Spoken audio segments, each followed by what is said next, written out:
Dalam Bapa dan Putra dan Roh Kudus. Amin. Allah Bapa di surga, kami mengucap syukur dan terima kasih Bapa. Pada hari ini kami merayakan hari raya tubuh dan darah Kristus Putramu yang terkasih, yang memberikan segala-galanya bagi kami, supaya kami dapat bersatu dengan Engkau sendiri. Curahkanlah kepada kami rahmat, kasih-Mu, sehingga mata batin kami dapat melihat mujizat besar ini dalam hidup kami. Terpujilah nama-Mu kini dan sepanjang masa. Amin. Para saudara-saudariku yang terkasih dalam Kristus, hari ini kita merayakan hari raya tubuh dan darah Kristus, Corpus Christi, bertanggal 14 Juni 2020. Sungguh sesuatu yang berat bagi kita ketika kita tidak dapat merayakan Ekaristi. Suka atau tidak suka, senang atau tidak senang, apapun juga, kita merasakan suatu kehilangan besar selama 3 bulan ini. Ketika gereja dalam tanda petik yang melarang untuk mengadakan Ekaristi di tempat publik karena takut akan pandemi coronavirus. Dan kita hanya menerima tubuh Kristus lewat online. Ya. Meski kita mengatakan bahwa tetap kita menerima tubuh Kristus secara komuni batin, tetapi tetap tidak bisa menggantikan pengalaman batin, pengalaman hati, perasaan-perasaan kita yang sangat kehilangan ya, kekuatan yang kita dapatkan dari Ekaristi. Ketika kita menerima sendiri tubuh dan darah Kristus. Meskipun saya sebagai imam tetap setiap hari merayakan Ekaristi bersama konfrater di Wisma Karmel, tetapi saya pun dapat merasakan kehilangan besar dari saudara-saudari yang ada di rumah yang hanya merayakan secara online. Dan itu pula yang kita tahu juga, mungkin tidak tahu apakah berapa persen, mungkin 50% dari umat kita yang merayakan Ekaristi secara online. Yang lain-lain mungkin merasa kehilangan, tetapi mungkin juga belum sempat merasakan kehilangan yang besar sekali. Ya udahlah, jalan aja begitu kan kurang lebih. Seandainya tidak pun ya mereka merasa hanya sekedar menonton. Belum sampai pada kesadaran yang tinggi ya. Dan itu presentasi apakah hanya orang tua, setengah tua atau anak-anak. Bagaimana anak muda, anak remaja yang bersuka nggak, senang nggak mereka menonton atau bukan menonton, mengikuti Ekaristi secara online. Suatu pertanyaan yang harus kemudian kita renungkan. Itu yang pertama. Yang kedua, kita semuanya sudah tahu sebetulnya, sudah bisa merasakan. Ekaristi itu adalah mujizat. Bagaimana kita mengatakan itu mujizat? Seringkali kita tidak merasa bahwa itu sungguh-sungguh mujizat. Mengapa? Bayangkan Anda, saudaraku terkasih, ketika kita merayakan Ekaristi, konsekrasi, roti dan anggur, materianya, bahan-bahan roti dari gandum, anggur dari pohon anggur, dari buah anggur. Ketika kita seorang imam merayakannya menjadi tubuh dan darah Kristus. Terjadi perubahan transformasi substansial. Ya. Artinya apa? Transubstansiasi. Artinya apa? Materianya tetap roti dan anggur. Tapi substansinya sudah berubah. Menjadi tubuh dan darah Kristus. Tidakkah ini suatu mujizat? Tidakkah ini sesuatu perubahan yang signifikan, yang substansialis formanya? Materialnya, bahannya tetap sama, tapi formanya berubah dari forma roti dan anggur menjadi forma tubuh dan darah Kristus. Jadi ketika itu kita sadarkan saja itu satu hal kecil yang bukan satu hal kecil, satu yang mendasar dan besar, ya, yang membuat kita menyadarinya itu sebagai suatu karunia yang besar sekali, yang luar biasa dan mukjizat, bukan hanya besar, luar biasa, mukjizat, ya, di mana Yesus memberikan kekuasaan itu kepada para rasul, kepada paus, kepada kita semua para imam. Ya.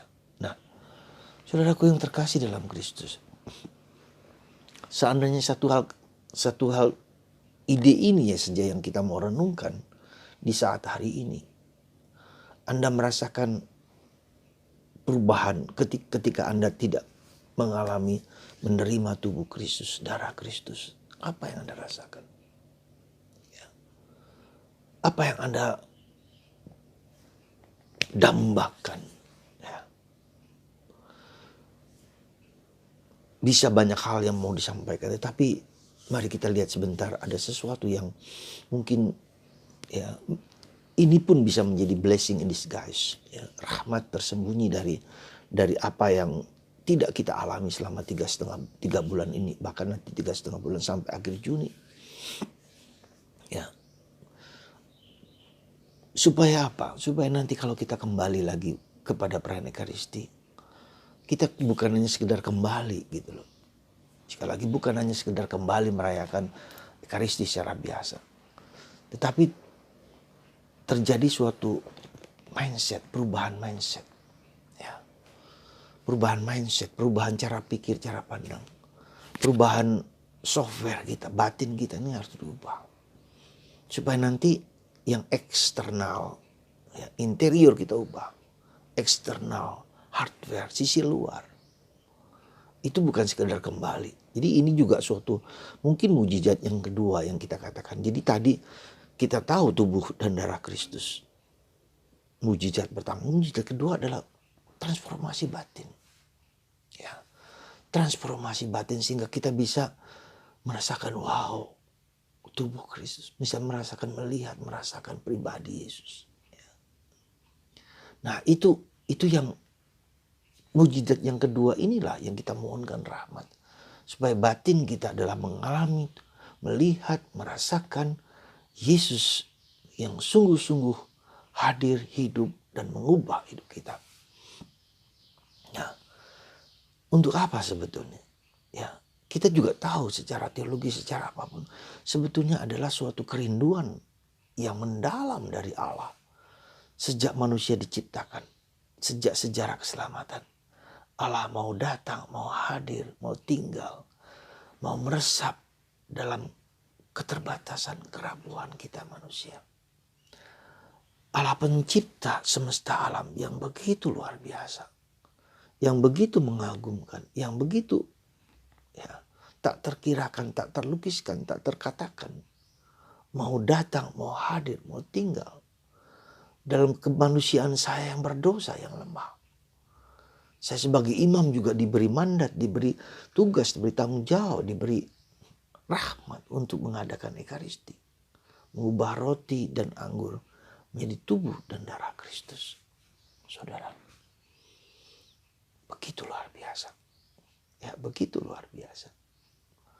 Nah, bagaimana supaya ya namanya mujizat itu tergantung dari kuasa Allah. Tergantung dari Allah yang berkehendak bagi kita, tetapi kita bisa mohon. Hari-hari, detik-detik di mana sebentar lagi, mungkin pada 2-3 minggu lagi kita merasakan Ekaristi. Ya. Dan hari ini kita merayakan tubuh dan darah Kristus. Semoga mujizat kedua, perubahan hati kita, ya, pikiran, perasaan, software kita menjadi berubah. Dan kita diubah menjadi pribadi yang dikatakan oleh Paulus, menjadi manusia baru, menjadi manusia Kristus, ya, yang mengubah perilaku, tingkah laku, software kita, memiliki keutamaan-keutamaan yang kita harapkan, iman, harapan, dan kasih. Saudara, mari kita bersama-sama Ya, kita bersama-sama mohon rahmat itu. Nah, apa yang sebetulnya paling mendasar ketika kita mau merayakan Ekaristi? Yaitu kerinduan. Kerinduan yang dalam. Orang rindu itu berarti orang yang ingin mengalami sesuatu. Ya, mengalami kehadiran pribadi. Ya.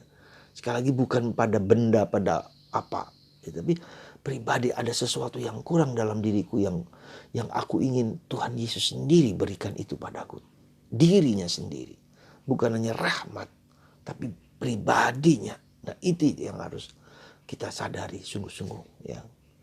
Yang kita alami supaya mujizat cinta kasih itu mengubah hidup kita masing-masing. Saudara, selamat Hari Raya Tubuh dan Darah Kristus. Dan semoga Anda mengalami mujizat itu dalam hidup Anda masing-masing. Amin. Bapa di surga, berkatilah anak-anak-Mu ini yang sangat-sangat rindu mendambakan Engkau. Yang mereka dambakan dalam hati, pikiran, seluruh diri Anda. Kau telah memberikan mujizat yang luar biasa. Karena Engkau ingin bersatu dengan kami yang lemah dan berdosa ini. Tapi Tuhan, kami tahu betapa tidak mudahnya kami mengalami mujizat itu dalam batin kami. Ubahlah software kami. Ubahlah mindset kami. Ubahlah cara pikir, cara pandang, cara hidup kami. Sehingga kami dapat merasakan Engkau yang hadir.